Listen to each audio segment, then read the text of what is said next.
வணக்கம். கெட்டி சட்னி சேனலில் இன்றைக்கி நம்ம பார்க்க போகிறது ஒரு வித்தியாசமான சட்னி தான் பார்க்க போகிறோம்.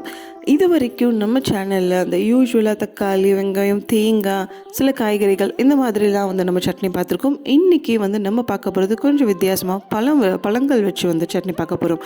பைனாப்பிள் சட்னி.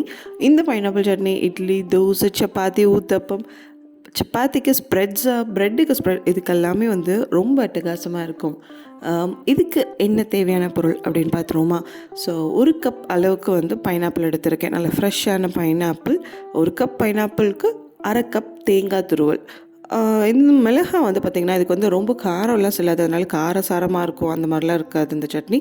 ஸோ அதனால் ரொம்ப கம்மியாக, அதாவது காரம் இல்லாத மிளகாய் 5, காரமாக இருந்தால் 2 அவ்வளோதான். ஒரே ஒரு ஸ்பூன் அளவுக்கு உளுத்தம் பருப்பு, கொஞ்சம் உப்பு, இவ்வளோதான் இதுக்கு தேவையான பொருள்.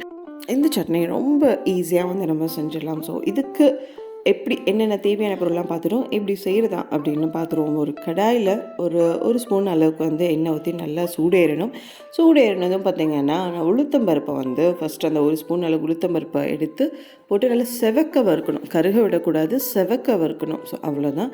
இதுக்கப்புறம் அடுத்து இருக்கிற எல்லா பொருளும் ரொம்ப வதங்கணும்னு அவசியம் கிடையாது. லேசாக ஓரளவுக்கு சூடேறினா போதும். ஆனால் ஒரு பொருளாக போட்டு வதக்க ஆரம்பிக்கணும். ஸோ அடுத்து மிளகாய் உங்களோட காரத்துக்கு ஏற்ப 2 இல்லை 4 அந்த மாதிரி போட்டு ஆட் பண்ணி வறுத்து எடுத்துருங்க.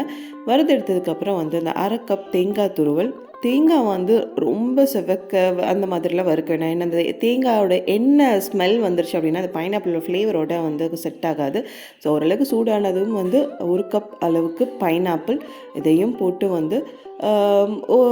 நல்லா வதக்க ஆரம்பிச்சிடுங்க. ஸோ வதக்கிட்டே இருக்கும்போது உங்களுக்கு தேவையான அளவுக்கு உப்பு இதெல்லாம் போட்டு நல்லா ஒரு கிண்டிட்டு கேஸ் ஆஃப் பண்ணிவிட்டு ஆற விட்டுருங்க. அவ்வளோதான். ஸோ ரொம்ப சிம்பிளாக ஜஸ்ட் ஒரு 5 மினிட்ஸ்லேயே பார்த்திங்கன்னா இந்த சட்னி ரெடி ஆகிடும். டேஸ்ட்டும் ரொம்ப அட்டகாசமாக இருக்கும். ஸோ இப்போ ஓரளவுக்கு நமக்கு ஆற ஆரம்பிச்சிருச்சு. ஆறானதும் மிக்சியில் ட்ரான்ஸ்ஃபர் பண்ணிவிடும். ஸோ ட்ரான்ஸ்ஃபர் பண்ணிவிட்டு நல்லா கொஞ்சம் குறைன்னு, ரொம்ப நைஸாக அரைக்காமல் ஓரளவுக்கு குறைன்னு அரைச்சிங்க அப்படின்னா அந்த பைனாப்பிள் சட்னி ரெடி ஆகிடும். இதுக்கு தண்ணி அந்த மாதிரிலாம் ரொம்ப தண்ணியாக இருக்கணும் அந்த மாதிரிலாம் இல்லை. ஏன்னா நம்ம பைனாப்பிள்லேயே அதில் தண்ணி இருக்கிறதுனால அதிலே ஓரளவுக்கு அரைச்சிடும். தேவைப்பட்டால் ஒரு 1/4 டம்ளர் அளவுக்கு தண்ணி ஊற்றி சட்னி அரைச்சிங்க அப்படின்னா ஸோ பைனாப்பிள் சட்னி ரெடி.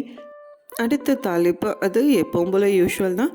எண்ணெய் ஊற்றி கடுகு, கருவேப்பிலை, காஞ்ச மிளகாய் இதெல்லாம் போட்டு நல்லா வறுத்தெடுத்து சட்னியில் ட்ரான்ஸ்ஃபர் பண்ணிட்டீங்க அப்படின்னா சுவையாக அட்டகாசமான பைனாப்பிள் சட்னி ரெடி.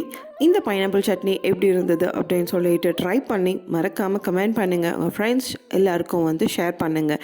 இது வரைக்கும் கெட்டி சட்னி சேனலை சப்ஸ்கிரைப் பண்ணாதவங்க சப்ஸ்கிரைப் பண்ணி பக்கத்தில் இருக்க பெல் ஐக்கானே கிளிக் பண்ணுங்கள். அப்போ தான் நான் போடுற எல்லா சட்னி ரெசிபீஸும் மிஸ் ஆகாமல் வரும். மீண்டும் ஒரு அடுத்த சட்னி ரெசிபியில் சந்திக்கலாம். நன்றி.